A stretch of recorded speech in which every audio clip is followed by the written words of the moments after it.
Chapter 9. A quick note on debt.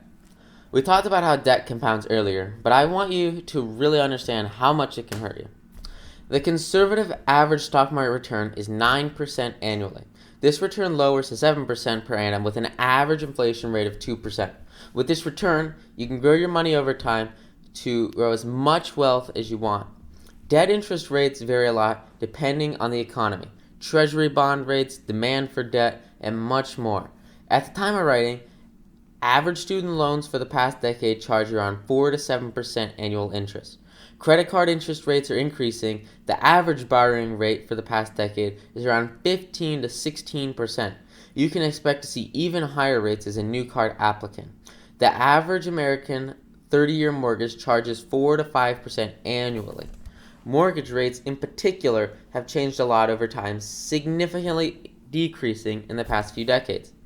Car loan rates have decreased a lot in the last decade too, now charging you around 4 to 5% annually.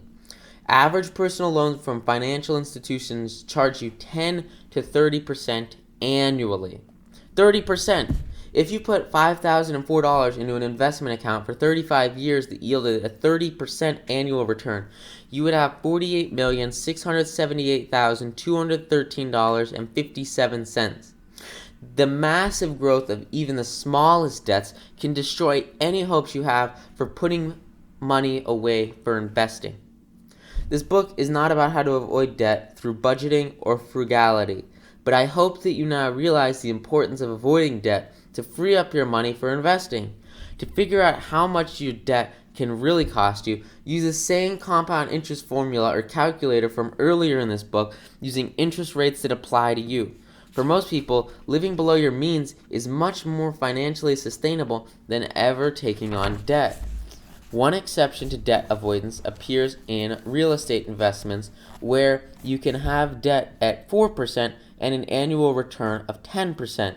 In this scenario, you turn your investments into an asset by taking in enough rent money to cover your mortgage payments, build your equity in your property, allow for appreciation, etc., so that the money you take in covers all of your expenses and debt payments.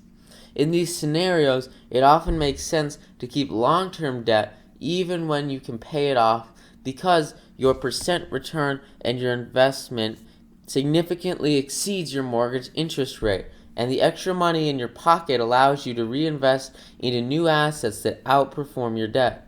However, in financial markets, avoid trading on debt or margin at all costs.